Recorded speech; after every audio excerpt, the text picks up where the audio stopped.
Yo, what's going on, people? Welcome to the Undefeated podcast. The only podcast with two undefeated fighters, fam. Chatting it up. Let's go. One more. Had to drop that bomb. It's very important, fam. I respect it, bro. Come on. Listen, guys, if you're new to the podcast and you just stumbled across our channel, you know, you was watching something on, I don't know, IFL, Boxing Social, and there he was on the side, you know what I mean? As a suggested video, welcome. We appreciate you. We appreciate that. Very welcome. What is this? What are we about? Just in case you don't know who we are, didn't know nothing about us. What's the vibe of this place, bro? This right here is barbershop energy. Come on. We do not try to even advertise as impartial. We sit here and we say what we feel as we feel when we feel that way. Yep. And remember, we're two comedians talking about boxing. So you might listen and be like, It's funny, but like, don't you want to hear the other side of the story? No. No, you don't. I want to say what I think. I want to say exactly what I feel. Do you know what I mean? And that's it, really. And this is just one phase of what we do here. Because Monday night, we open the lines to all the boxing fans, hardcore and casuals alike. Yes. And we all get to say our bit. Yeah. But I'm not gonna pretend that I know everything about boxing because I don't. I'm just letting you know. For me, I'm just letting you know, just in case, because you might come back to me in the comments saying, "Raw, you don't know that much about boxing." I'm saying, "All right, cool." You know what I mean? You know what I'm saying? Come and educate me. And you know what? For the people that know loads and loads about boxing, it's a great time to actually plug this. Actually, for that technical breakdown, there's a show. It probably already would have been out. Yeah, it's called The Breakdown by the Pugilist and Base the Kid. You already know what to do. Turn up. They're gonna break it down. They're gonna break it down the way you want to hear. If you're coming for the technical stuff, we'll serve you over. Those are your guys. If you're coming for what, because we culture and bands. Some boxing a bit of bands. We're your guys. Boxing culture and bands. No, at certain times we're all Trav. As much as we say we don't know about this game, there are times we just stumble upon being right. Oh, bro.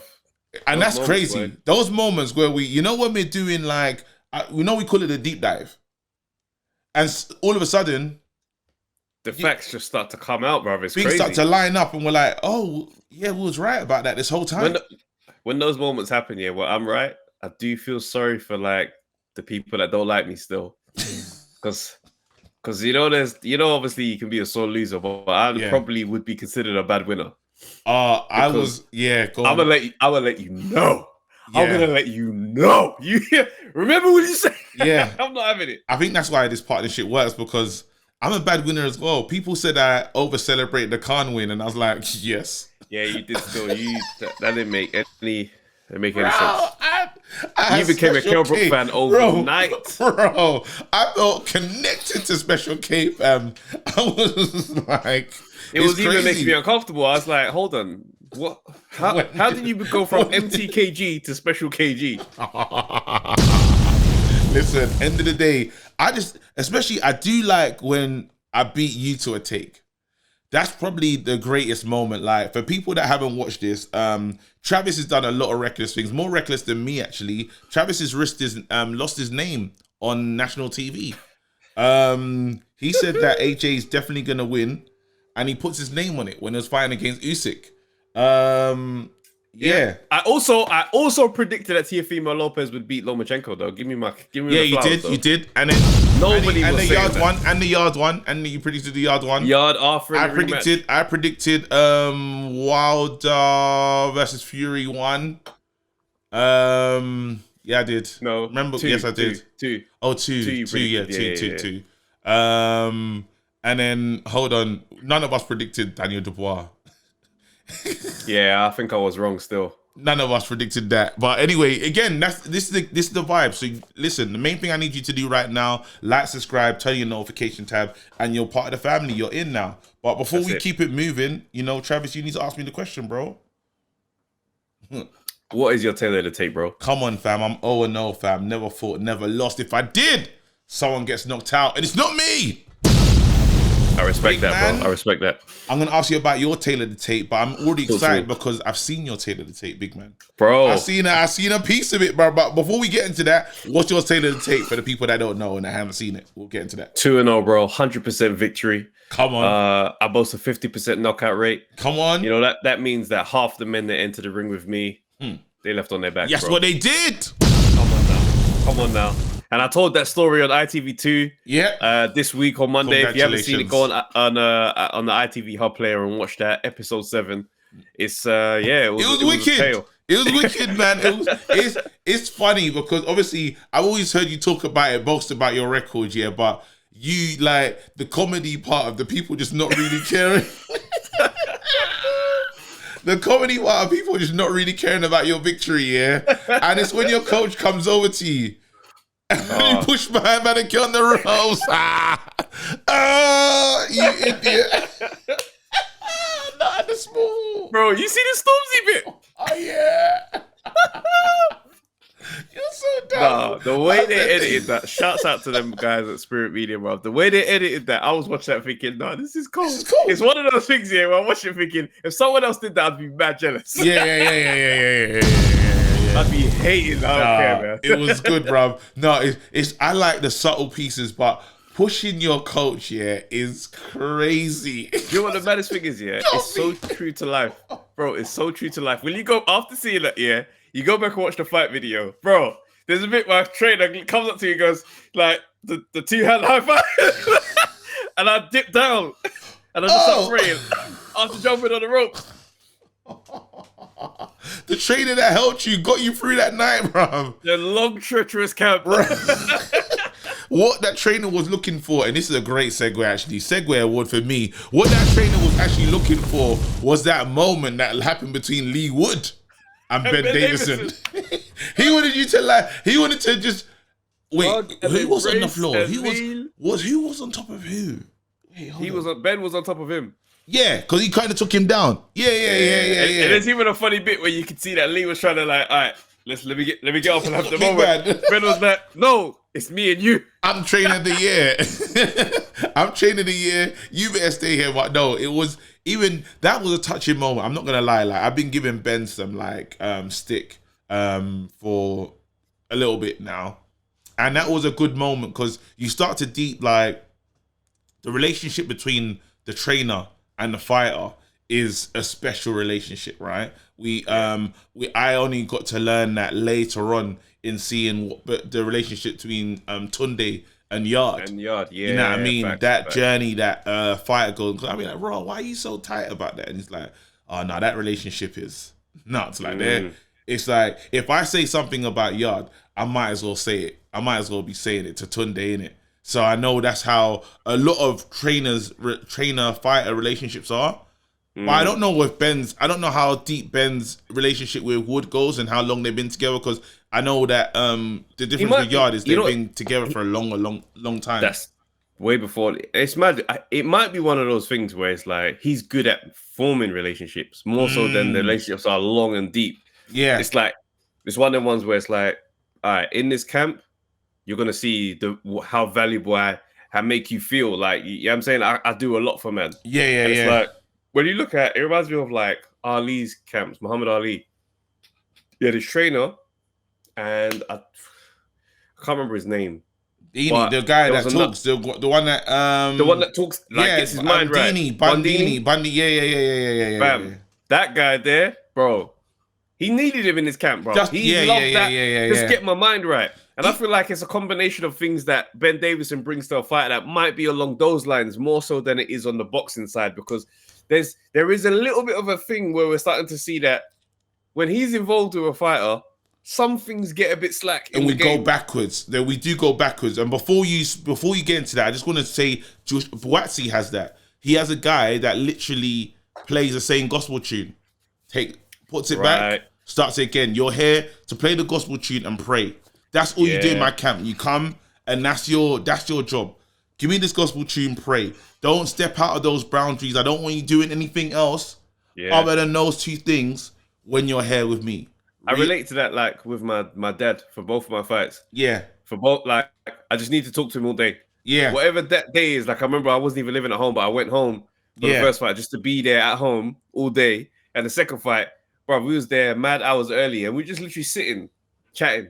Yeah. Do you know what I mean? And my dad was just saying all the things that I need to have in my head going into this moment here. So I fully understand what it's like when they got that person who's like, they haven't necessarily trained you for the camp. They won't talk boxing strategy with you. They'll get your mind in that space. Just into that space. And I think just to give Ben, because I want to give him a little piece of credit.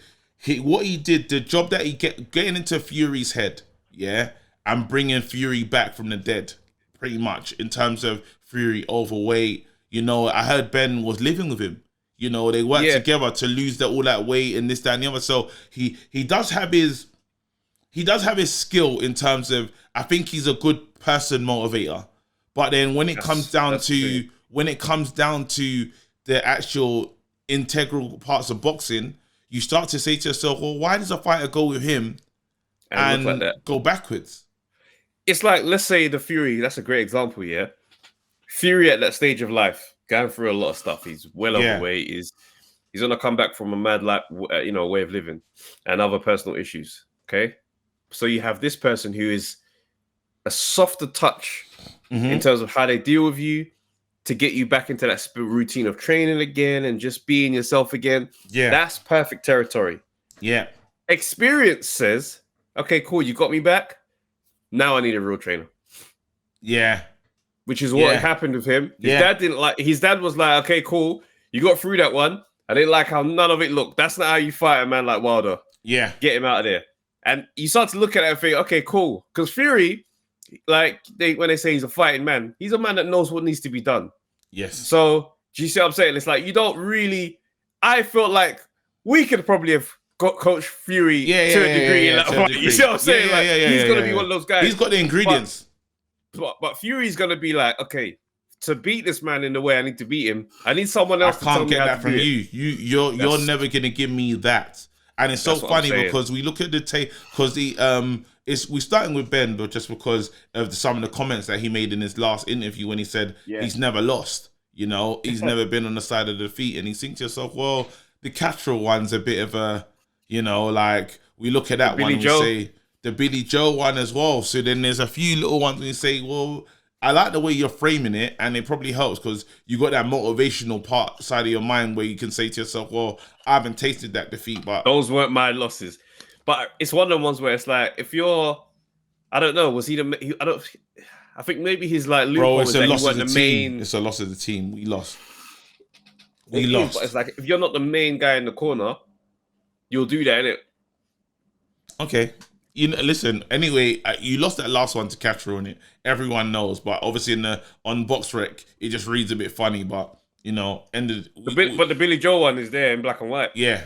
So, but then Mark Tibbs, even though he's the one that quit, it's techie, man. It's a mad one, and that throwing towel, that was a mad one, that whole thing, and it's crazy. Have we heard from Billy Joe since? Has there been any Billy Joe news? Bro, I saw a picture of Billy Joe, looking wide. Let me get that right now. Billy Joe is looking like he's trying to go for the cruiserweight. Was that a real picture? I didn't think it was real. It can't be. It's very real. It's not. There's no way. Because I saw a picture of Billy Joe and I said to myself, that's got to be edited, photoshopped. If you're Chris Eubank Jr. and you see that picture of Billy Joe, you think, oh, this is never going to happen. Okay, cool. I got it here. Let me. add it to the thing. It'll be good for the people to see it. He couldn't just be enjoying life. Why not, bro? Because he's gonna come back at one point, right? Oh, this is annoying. Why is it not letting me? Well, this is the thing, yeah. Like, does he definitely come back? You see what I'm saying? Like, people do kind of take some stuff for granted. Like, obviously, you look at him and say, "Yeah, cool, you come back, your legacy. You don't want to finish with a loss." But screenshot it, then you can put it up. You got to screenshot it. It's saying it's protected, innit? It's saying it's protected or some nonsense. Yeah, it's a weird little thing. Yeah. Screenshot it. That's the only way. You're saying you don't think he's coming back? Nah. That when I see that type of weight loss, get like. But then remember, he's in that Fury kind of mindset mode where it's like, I can just put on weight in the off season and go crazy. And he's been quite active in his career, right? In terms of, that's not true. I mean, He stayed in good shape. He stayed in good shape when he's not fighting till now. This is the first time we can say. Can I show it to you here? That's not real. That's not real. That's not real. That's not real. That's not real. There's no way. There's no way. Nah, bro, it's real. That's not real, Trav. What are you telling me that you've proved that that's not real? It's real, bro. No, I just don't believe it. I can't believe that. That's a. All right, I'm gonna bring it up here properly because you need to see this with your own two eyes properly, bro. That's a deep fake, bro. It's not a deep fake, bro. It's a deep reality. This is Billy Joe. Travis, come on, man, brother. If it's fake, yeah, I'm happy to be wrong on this. Somebody get in the comments and just tell man that this is not real. Trav, you got it wrong. And I'll be happy for it to be wrong because I want to see him fight again. Billy Joe's not getting to that weight, Travis. This is insane. That's got to be a, one of those filters. What are you saying, the fat filter? The fat filter, yeah. No disrespect, but you don't, how?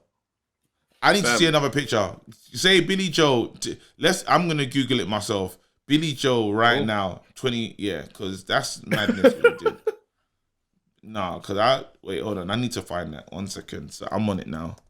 Billy Joe Saunders 2022. Most recent picture.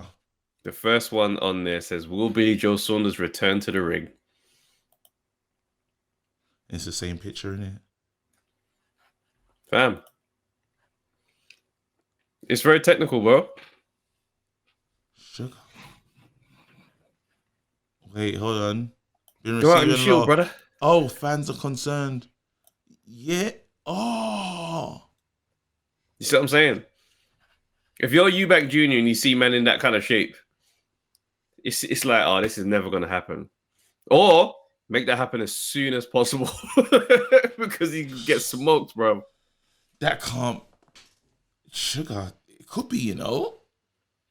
Trust me. I mean, the thing is, it's hard to stay on weight if you're not fighting or you're not considering fighting. That's a different kind of. That's not ready for Canelo. That's like, I don't even know. Well, Canelo probably still fighting because Canelo has no respect for weight class. Canelo says, let me know where you want me to meet you at. 14 and a half? All right, I'll be there. Canelo has no respect for weight class. But anyway, we keep it moving. Let's talk about this real thing, man. The fight, the people calling it the fight of the year. I agree. Wood versus Conlan. What a dramatic ending. What a dramatic stoppage. It was like, again, as I said, Wood's chin out in no man's land, just there, available to be hit at any moment. But you got to say, that chin, though, to take the beating that he took, what was a driving force in him to just keep getting up or to get up in that moment and to stay in it when he looked like he was out on his legs? You're in Nottingham. Yeah. Home crowd. It's your home crowd. Carl Froch is there. Not my hero. Yeah. Not my hero, bro. Ringside. It's all kicking off. There's a lot of motivating factors. Yeah. You see what I'm saying? Funny enough, we didn't get that performance when the last guy was in the home crowd fighting Eubank. Actually, the home crowd did help him a little bit. It helped get through him. You talking about Liam Williams? Yeah, he made it to the final round after getting sparked out by jabs. The home crowd actually support. Yeah. It gives you the extra driving force. It gives you the piece to say, you know what, I know I'm done. I know I'm tired, but I've got to get through this fight. And even if I'm going to lose, I'm not going to get embarrassed. You know what I'm saying? Like, you're not going to violate me, bro. Yeah, not at home. Yeah, so there's all these factors, fam. I thought it was an amazing fight. You know, people questioning the knockdown. Was there a knockdown in the 10th or 8th? The 11th. There you go. Yeah, it was a knockdown. It's a knockdown. It's a knockdown on a rule type thing where it's like, yeah, he hit you whilst you may have slipped. But the timing of the shot... It felt like a slip. That's what I'm saying. But it could have been the shot that he hit before that. Because he landed clean before. And then there was... So it could be a late feeling to a... Nah, it wasn't even one of those. It was one of those ones where it's like, the slip just happened at the time of the shot. Okay. And that's a knockdown. Because if I just hit you, bang, dig, and your foot goes like from some... You still went down from that shot. Yeah. Because you might not have fallen down off the slip alone.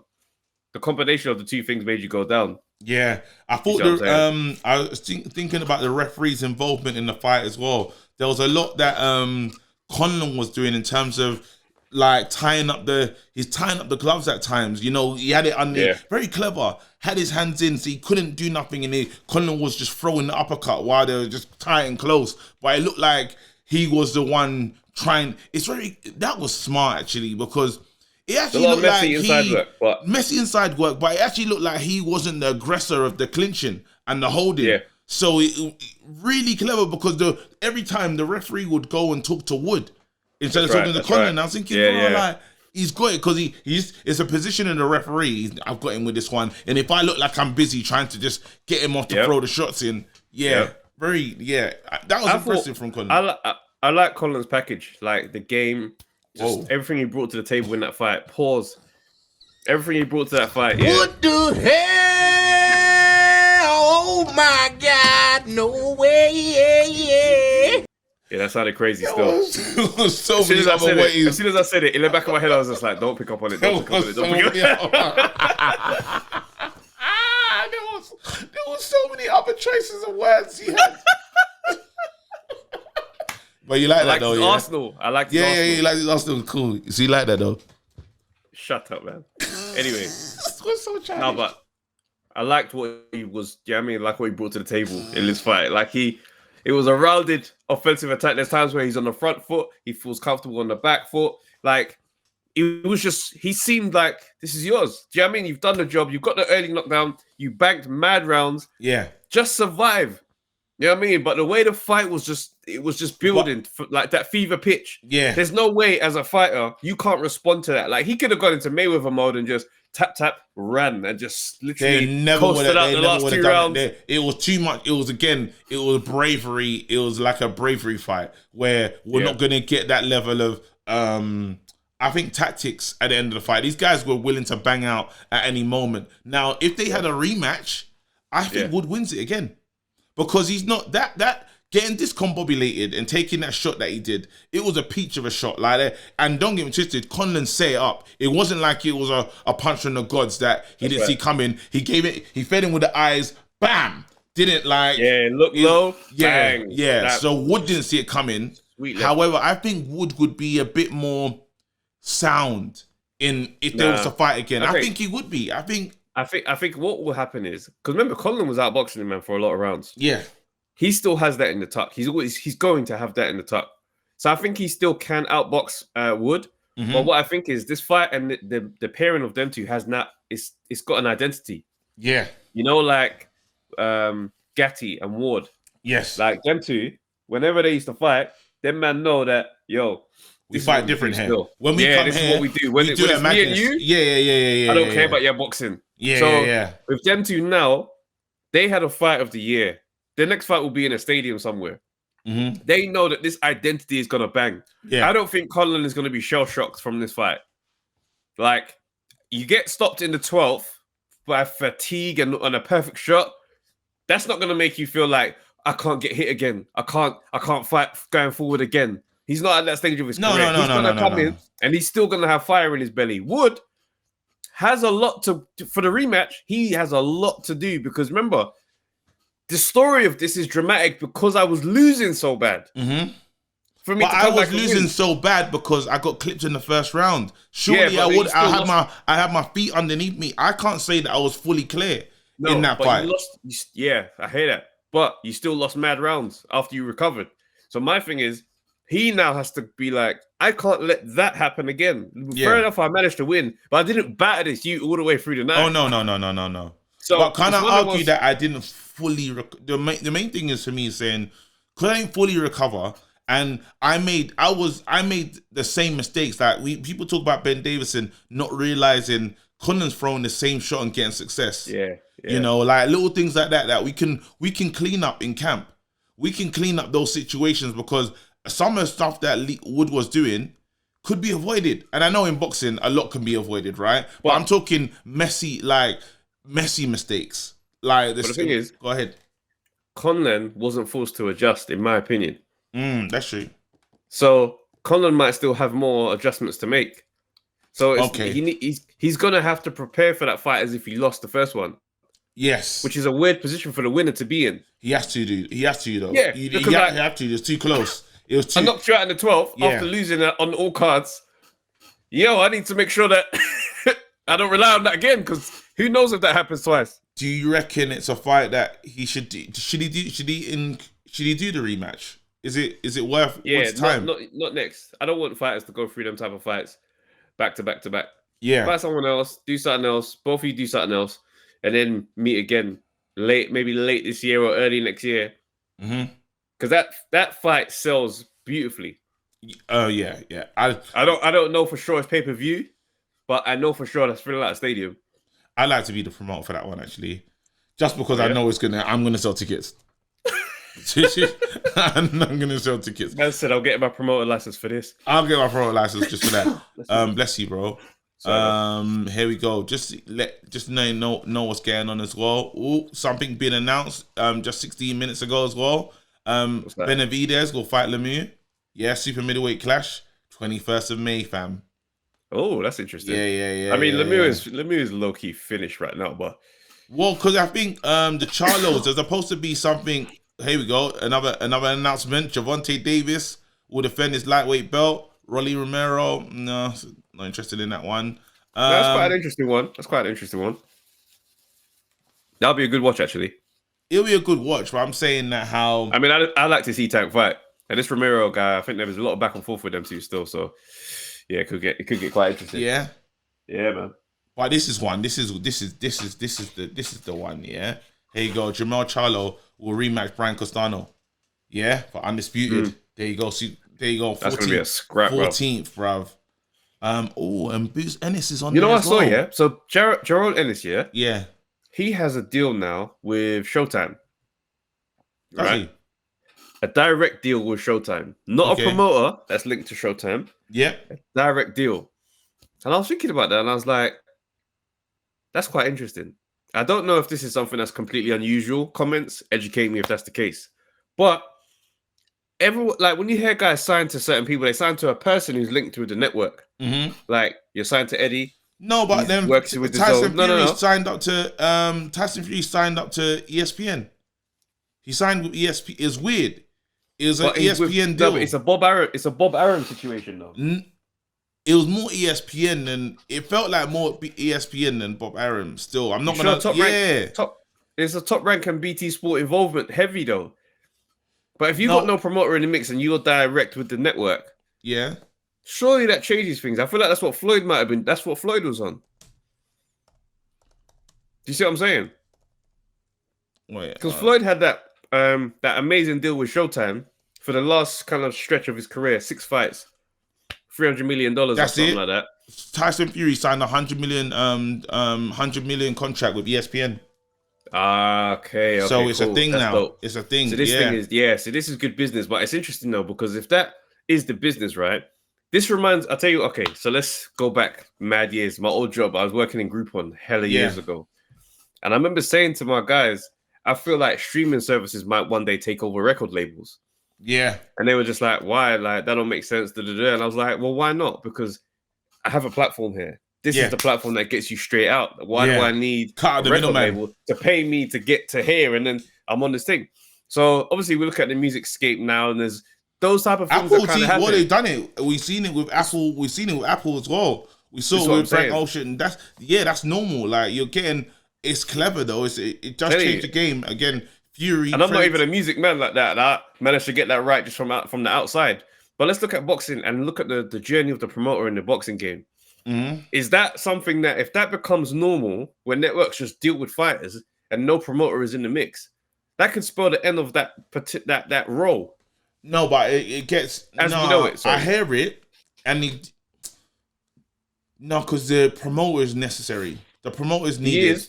The promoter is necessary. You need the promoter to really push the fighter over. Because even the deal signed with ESPN, and that means that's why he does things like the show with Stephen A. Smith and all those. You saw Fury out there doing the most because he has ESPN coverage, and I think ESPN is owned by something else. I think it's got links to Disney or something mad like that. So it's wild. Yeah, it's crazy. The range is crazy. So you'll start to see a lot more from Fury in that relationship. Now it's hard because hold on. Even didn't our guy payday Canelo signed to the zone on a fight deal.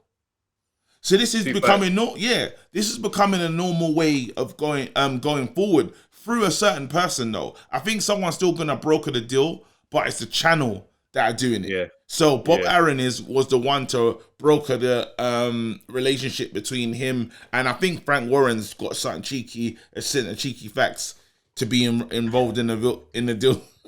To be involved in the deal as well. He said, "Get that in the post." Yeah, I mean, but he is a part of it. But I think that's the way boxing is going. The only thing it makes fights harder because of the television rights. Because now, if you're signed to ESPN and I'm on Sky, it's a big issue. How are we going to get this happening? Yeah. How are we going to make this work? Because that's probably easier than a top rank collaboration because it's UK US. Mm-hmm. So then you can be like, you get UK coverage, you get US coverage, everybody's happy. But when you start doing a top ranked Showtime, it becomes this long drawn out episode of who is going to broadcast this and who's going to get the rights to that. Do you think it's mad? I know we haven't spoken about this yet, but they were talking about the death of the pay-per-view. Turns out pay-per-view is never going to die. It's a big part of boxing. It's in boxing is here to stay because the zone is now talking about bringing in a pay-per-view side to their what do you call it? So would you say that pay-per-view is just long-lasting? We're never going to see the end of it because the only way the fighters really get paid, isn't it? Yeah, it's going to be hard to take pay-per-view out of boxing. Do you know what I mean? And also, it's like you could see how that type of narrative makes you enemy number one amongst other promoters. Mm-hmm. Because if you create this new trend which cuts my money out, I don't like that. I don't like that, and I don't like you. And I think what's happening is like Eddie Hearn gets a lot of friction with other fighters. Like when you start to look at the fights that can't get made, right? Yeah. AJ and Wilder, Devin Haney and others, you start to realize that this stuff is less about the fighters now and more about the fact that we're just not working with this guy. Yeah. Do you know what I mean? So it's like the freeze out. Because I never understood the AJ freeze out. But now I'm starting to understand it a little bit more when you start to realizing old money and new money never become friends. It's usually I snatched this error from you. That's how it goes. I think do you think there'll be a change now though? Now that the old money is still calling the shots in the sense of saying, look, we got to do it like this, because before I can imagine old money was saying to themselves, bloody hell, we got the Uber version of entertainment on our doorsteps now, where we used to control it. It's getting through an app. It's the zone. Who is the zone? Yeah. Who is Mr. The Zone? You know what I mean? But now with it switching back to a more traditional style. It's not the thing is, it's not that it's switching back. It's just delaying the approach. Like, you're not going to be able to stop things moving forward. Do you know what I mean? Maybe there's like It could take a long time though, because Netflix is a lot of these companies, the streaming companies, like Netflix is in, they call it good debt. Yeah, but no, they're out of that now. Apparently, they're out of that now. Really? They're in a profit. Probably my fee went up again still. So the game plan worked on that front. There's a lot of heavy investment. Yeah, the Zone have a massive investor who's pretty much just put them in, just straight invested them into a plus. Yeah, so they're operating in a plus now. Okay, but it's one of them things where it's like these resistances don't stop the transition. It just slows it down. Okay. It's going to get to that place where we access all of our entertainment in these type of ways. Yeah. Do you know what I mean? Because you look at what a Sky Sports a Sky package, for example. Yeah. Way too many channels won't get watched. So now consumers can just say, I want this, and this, and this on these apps. And I can choose to pay for exactly what I know I'm going to watch. I've got Disney. We got Disney Plus. Yeah. Netflix. We got The Zone. So now I'm like, wait, I've got all these things. That's like, I'm content with this. And I've got Amazon Prime. Amazon Prime as well. Yeah. Just like, so, and even though we have Virgin, I think I only have it for internet. It's so crazy because I'm like, when is the last time I've watched No, I watch TV when you tell me you're on it. And when it's... Do you know how mad that is? Bro, it's so mad. Do you know how mad that is? It's like, so now I'm going to watch TV because I know the series is coming on Sky. I'm watching TV now. But then it's like, that's it. But this is the era that's moved into. On demand. Consumers, we don't allow our TV schedules to dictate to us where we should be to consume this. Remember those days where 10 o'clock, everyone be in the same place to watch this thing? Everyone. And if you didn't watch it, yeah, let's say you missed out on the bands. Oh, if you go to school, because there's no before the on-demand thing, if you didn't watch what everyone watched last night, brother. That's what I'm saying. Now, we don't play those games. It's a matter of time before sports allows things to kind of go in that way. Sky Sports, I don't have Sky Sports, but when the fight's on, now TV. Man pay whatever it is, man get the fight. So it's like, this is what fans are doing. So I think what's tricky. Obviously, the first era of change is the hardest bit, where people go, "What? I'm gonna do this on the app? That don't make sense." Sky Sports have a good show. Yeah, you get to say all you want, but the future still is now. Yeah. It's still happening. It's still gonna. So you don't think there's gonna be that much of a change in terms of the relationship, like in terms of AJ being frozen out, and do you think it's still Bun Eddie He's Hearn? still the money. He's still the money man in the division. As much as he lost to Usyk, and people want to banter and talk about him as if he's second tier. He's still the money man. Well done. It remains to be seen that anybody else is the cash cow now. You know what? That's a great little segue as well, because it came up, bro, on Twitter. AJ was minding his business, and then a tweet came out from nowhere. Travis, you got some of the tweets how the guy was giving up. We're talking about Joe Joyce. I'm not going to do the dramatic. No, you don't have to do that. We did it on Monday night as well. Yeah, so basically, someone added AJ, trying to insinuate that he wouldn't take a Joe Joyce fight. It's like, I'd love to see a Joe Joyce fight, but that's never going to happen. And AJ, you must have had time that day, boy. Chose violence. He was responding to tweets left, right, and center, bro. Yeah. He responded to that particular tweet. He just said, "Rose eyes. Do you really think I won't fight Joe Joyce?" And at Joe Joyce, fam, the disrespect in the tone was. That's like you standing in a room by yourself and someone just goes, "Hold on, you think I won't fight KG?" Shut up, man. And you're just sitting there like. But do you know why it's even worse? Yeah, is borderline bullying. Yeah, because somehow we got the footages. Yeah. Somehow we received the footages. Yeah, that's how I'm gonna call it, like how Cardi B calls it. Yeah. We saw the footage, yeah. And I'm not gonna lie, there's a reason why AJ acted like that. There's a reason why AJ said, listen, look at what these fools are doing. You remember what happened in that sparring? And it's mad because Joe Joyce was smoky. Joe Joyce's when I read Joe Joyce's response doesn't add up to the video that I saw. Very disrespectful the way Joe Joyce came back, fam. Bro, it does not add up though. This is where I'm like, wait.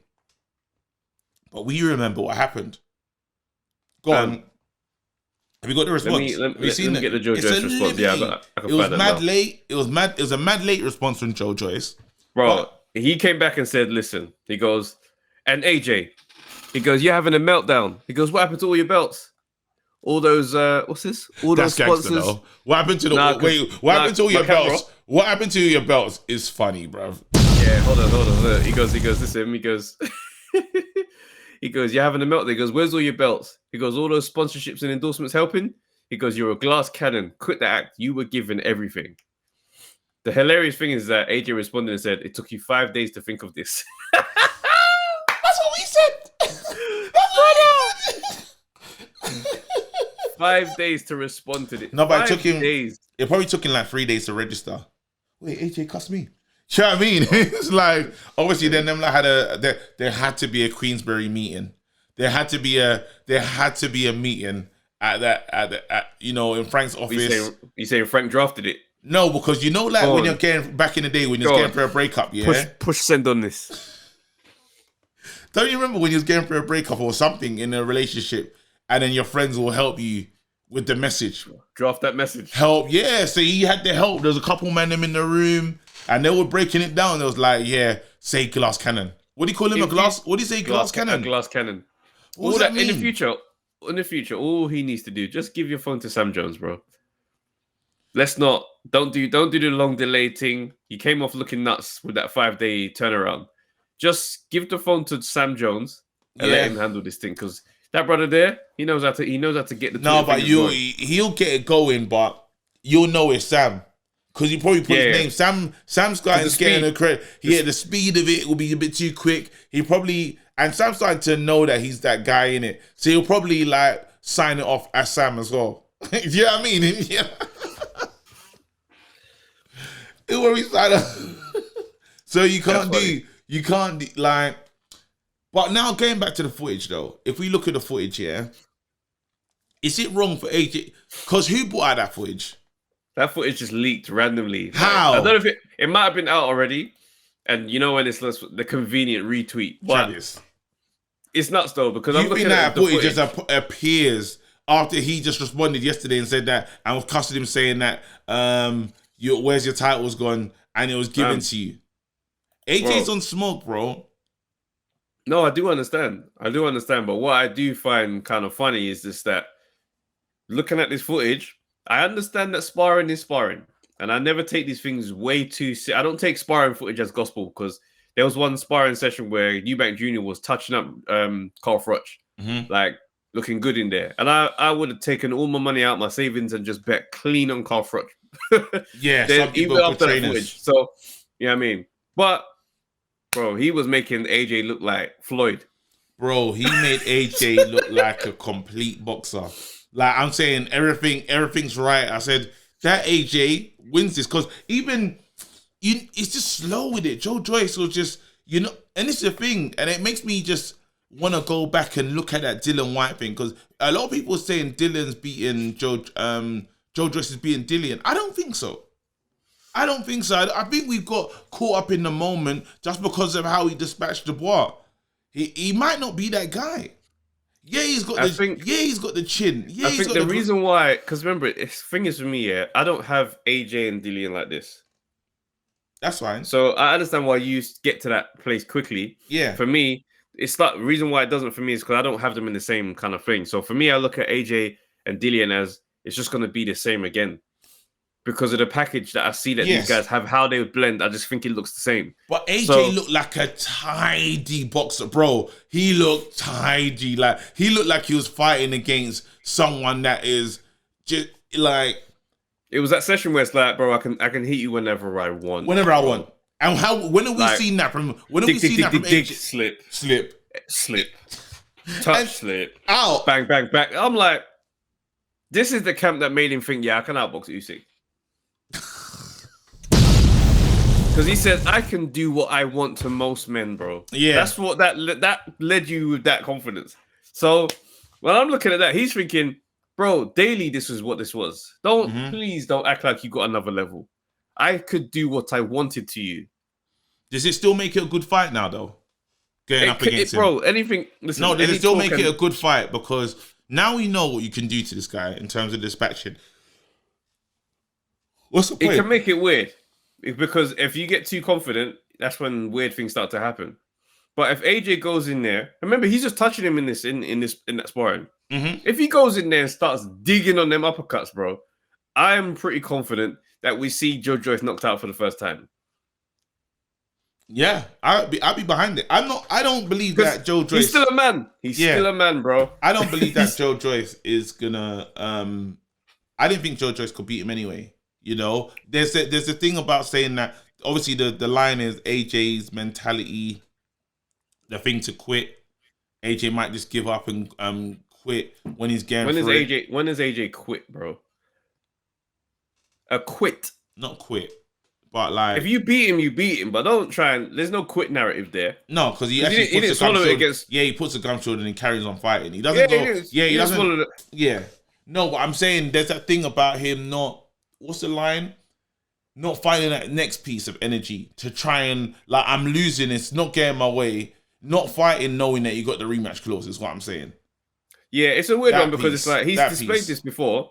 He just didn't display it against Usyk because when it was that Klitschko thing, he came off the ground. Bro, that was fantastic. That's so he had. Yeah, I mean, he was able to get it at one point. yeah. The frustration comes with you did it then, you didn't do it now. Yeah. Not that you've never been this guy. So it's an interesting one, but with someone like Joe Joyce, it would be easy pickings. It's either a KO or if Joe Joyce's chin proves to be the absolute almighty of chins, then points. But there's nothing in there that's gonna be like, oh, he caught AJ and he flurried him. Flurried him how, bro? AJ can move a bit now. He's not getting flurried by Joe Joyce. Not at all. Not at all. Obviously, to move the conversation on, there's a person that's been on this pod. We know him as the Ghost. Yeah. We were stirring the beef between him and Lawrence Okoli. Once upon a time. This guy was showing up at Lawrence Okoli's training. He was just showing up. This guy, yeah. Even he was the first, I would say one of the first supporters of the Undefeated podcast. Yeah. Can we say that? Can we agree that? We can agree that. First supporters of the Undefeated podcast. The first actual fight we went to no, it wasn't. Because we went to see the Lion first. Yes, that's right. Yeah, we saw the Lion first, then we saw let's watch the Wadi Camacho fight. Yeah. And that KO was mad this The KO was mad. I still got my phone. It was a great evening actually, because we was there Undefeated and getting recognition and people in the crowd. It was like our first real watch along. This was early days, yeah. Yeah. This was before Vegas, before anything. Was it York? Was it York Cool? Was that York Cool, fam? Yeah, bro. I see. We saw Savage Dan there as well. Yes, we did. Early, and this is before Savage Dan is before Savage Dan. I see Savage Dan at fights now in the background on the camera. Love it, bro. I see him every time I'm seeing him. Just him and Adam Smith. Yeah. There's the respect. So anyway, Deion Jumah is up against Riakporhe. Now, a little bit on Riakporhe in the sense of there was a lot said, Riakporhe's Dillian. I don't know if he's still Dillion's fighter. Is he still linked with Dillian? I don't think he is. Well, when he was with Dillian, Dillian was like, they put him through the eliminator. He's had to fight hard fight after hard fight after hard fight. Now that relationship's over. Now, where this one that relationship changed when Go on. He was offered the shot against Okoli and he declined it. He said he needed more time to get ready. And Dillian was not happy, bro. So I think that changed their relationship. Now I'm going to play around. And we didn't talk about this at the time, but is Dillian fair to do that when he was offered a shot after Big Baby Miller pulled out against AJ? You might be able to say to that, there's levels to this.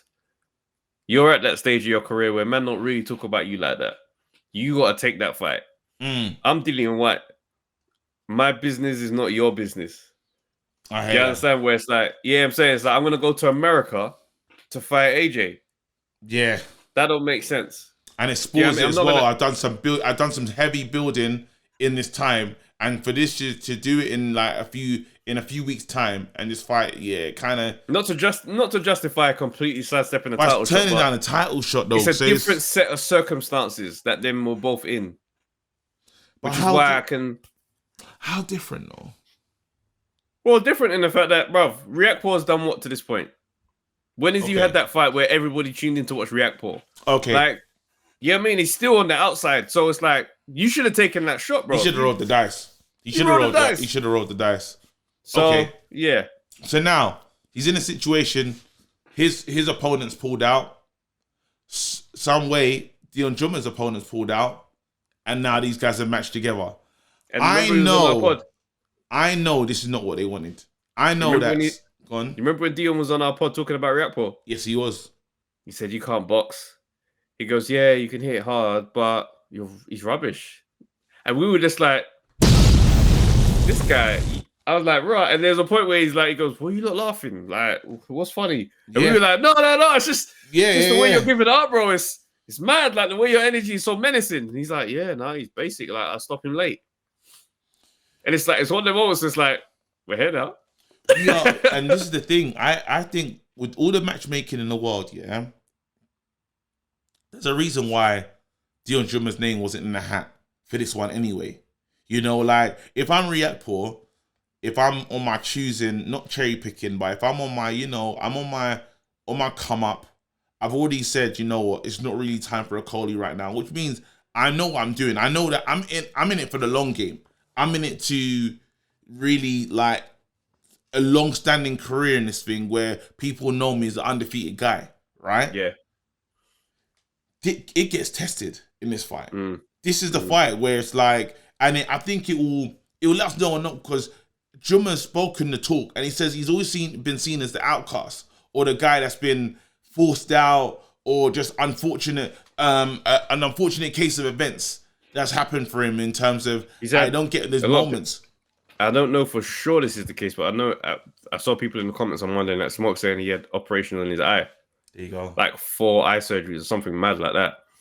And it's like, even before, when he had that time off, is another health issue as well. Yeah. So it's like, he's been unlucky, but he's still been that guy that people need to be careful over. So it's, it's we're gonna see. It's a tight. I'm excited for this one because I do feel like the division needs to fill itself out at the moment. And if you can get a domestic division that's growing in terms of, a Riakporhe actually challenging Akoli, because Akoli's in the division with not much to do. So we keep saying, you know what, maybe he has to step up. I wouldn't mind having these men in this division keeping again, and they all fight each other. That's because Deion's got a lot of backstory with Akoli anyway. Yeah. So it makes sense for them to actually it's like Akoli said, come back when you've achieved this and this. Well, to come back as the guy that beat the main contender in terms of inner Riakporhe, we have to see to this, man. We have to. But well, even still, getting after Akoli now is still tough because Akoli's a world champ now, and he's trying hard to get a unification, and he's looking to move to heavyweight. He's gonna move. That's what I'm saying. No, he's gonna, and it feels like shades of. It's gonna be like that shades. Fight's gone. Do you know what's mad? It's actually got shades of Special K, the eye surgery. He's on another level. He's moving. I've been chasing him for a minute. It could feel it. It's got to be a bit. It's got to be a bit. Like I've been going every way. Like I've tried to make the fight. I've tried to make the. If anyone knows, Deion has tried to make the fight, and I've been chasing this guy forever. And then if they finally get together, it could be that Kahn situation when he goes, "Well done, okay."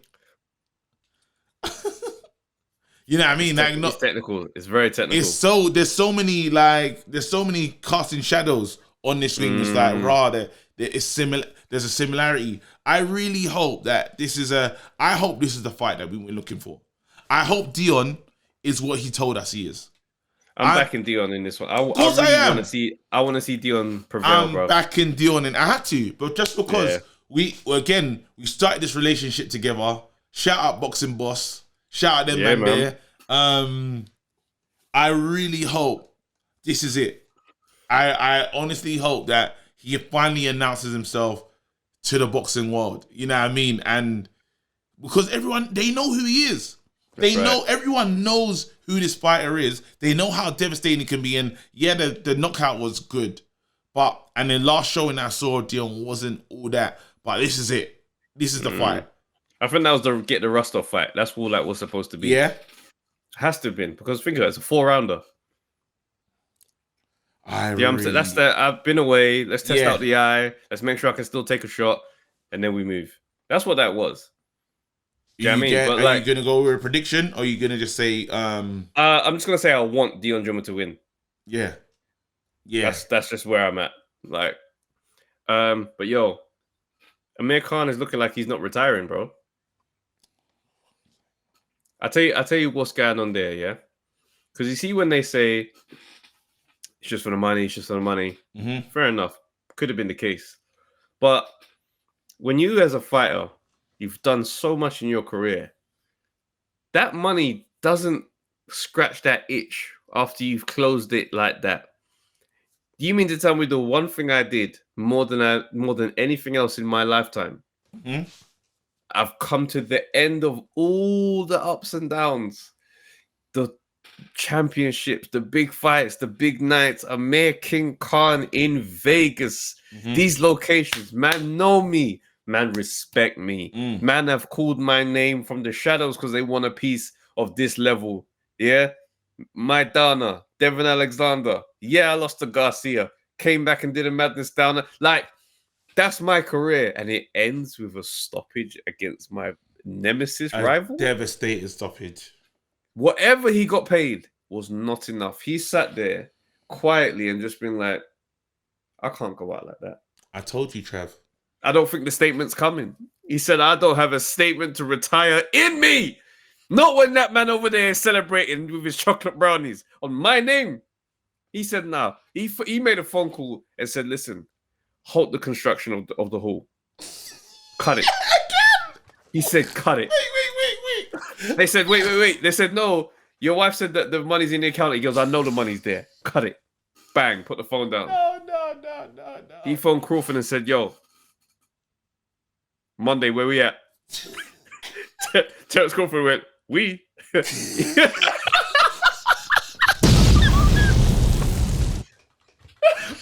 happened? This story is brilliant. Terence Crawford said, we? He goes, no, that's your problem, bro. He got off the phone. He said, cool.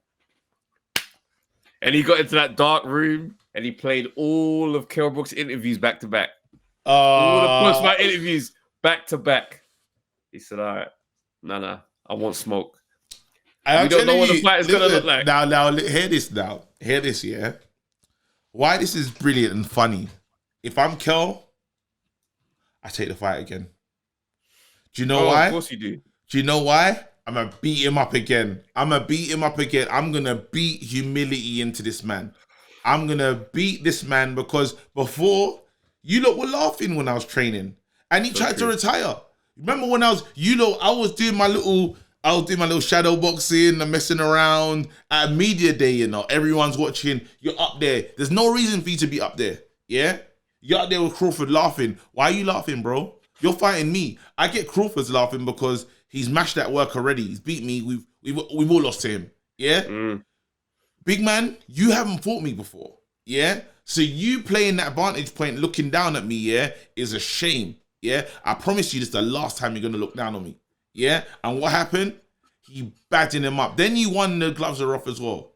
And I said, listen, I'm telling you, it was significant when Khan reaches out to shake his hand.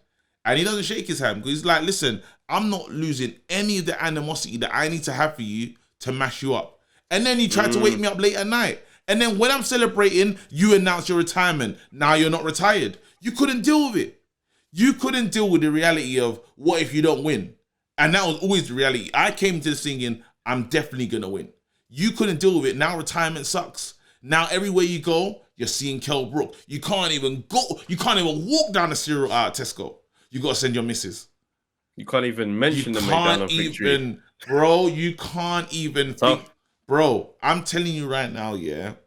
And a little part of me, I'm happy because I like the small guy. I like the little guy that he just hasn't had his moment. Finally gets his day. I like that guy. I love that guy.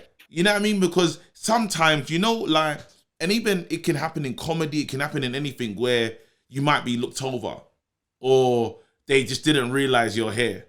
And then after, give that man a stage in a crowd and he'll do the rest. Yeah. Are you with me? Yeah. All that person needs, give him a mic, give him a stage in a crowd. Let him have his moment. I promise you, you'll be like, I didn't know that this existed. I didn't know, you know what I mean? And even, funny enough, I said that I auditioned for Bloods that's coming out. It'll be out by the time you watch this. And the commissioner was like, I didn't know who he was. You know what I mean? And she said, as it got into it, I was like, who's this guy? I like this guy. And that's what I'm saying. It's not like my talent was different. I had the same talent. You just didn't know who I was. And what unfortunately, what Brook done to himself in terms of just hunting, looking one way and had a tunnel vision. Fixated on it, He's so fixated, people didn't get to see how good he could have been, you know, because he was just gunning that way. And I really hope after this fight, even to bring it back to Jumah and stuff, I really hope Jumah takes it and then he goes on and just moves on. He just goes on. And even if it's not just calling out a Coley, but he gets his, because the miles are there, but it's mad because it's like an old car with low mileage. That's almost what, you know what I mean? Facts. And it's like, no, bro. Now it's time to like, you gotta move. Now it's time to move. I hope you get you squeeze everything out of your boxing career right now. And facts, bro. Literally, all them the guys that have been kind of slighted or looked down upon. Now's your moment to make hay, fam. If Conor Ben wants to fight you, big man, pay the fees. Talking about, you know, picking your moment and making this your moment. McKinson, he's going up against Virgil Ortiz Jr. this weekend, bro. I mean, talk about, he's like, you know what, give me the big shot. I believe I can do it. Watch this. And it's like, McKinson's an awkward guy. It's a tricky style to deal with, but he believes. So we're going to wait. We're going to see. I mean, I'll be honest with you. Virgil Ortiz Jr. is not really the one you can just motivational speech yourself to beat him. Like, some motivational speeches are going to be like, yeah, the little guy overcame the monster. David Goliath, he did a madness, he believed. But some belief is like, please, relax. Yeah, it's levels. Yeah, there is levels again, and the O has to go as well, right? Because he's undefeated, and it again, the name, the problem. He's problematic in terms of he is problematic in how just awkward he is as a boxer. But that's the thing. Go on. There's the thing. He's awkward. He is. We saw against Congo. He gave him all kinds of problems. He's a tricky guy for a lot of guys. But I just think Ortiz. I remember when he fought. That's it. Renowski in the Garden. We was at that fight. We was watching him that day, and it was like I remember Bellew like just wanting a bit more. I could see that he just wanted more from him. It's like, oh, come on. He might rise to the occasion because Ortiz Jr. is dangerous. Yeah, but I just think Ortiz Jr. is gonna do something significant in this one. But we'll cover it. We'll see, man. We'll cover it. We'll see. Whatever way. Again, best I would say because he's a homegrown fighter, innit? Best of luck. Wish him all the best. 100%. Wish you all the best, man. Go be great. Yeah, go and be great, and then you never know, innit? You never know what you can achieve, bruv. Wicked. I promise you, if he does win though, watch the target. What? You know, people don't really be thinking about you. But as soon as you win, be like, come here. Let's celebrate on the zone. Nice little square ring. Just me and you, one-on-one party. Yeah, let's celebrate that well. That's it. That's what happened. So Conor Ben was on. He was doing the he was calling the fight, McKinson's fight. And he's like, everyone wanted him to call out Conor, but it never happened. It was at the end. Everyone was like, just call him out. Like, he's there. Conor would have been up for it if he called him out. 100%. And nothing happened. He kind of just kept it moving. So we'll see what happens. Well, to be fair, like, if somebody gets a belt, it changes everything completely. Yeah. You nick that belt, it changes everything. Yeah. So let's just watch this space. Watch this space. Listen, everybody, look after yourselves. Stay blessed. Till next time, we're undefeated, innit? Peace. Yo, people, thanks for watching the Undefeated podcast. Make sure you like, subscribe, share, leave a comment, and all that good stuff, man. This is the place to be.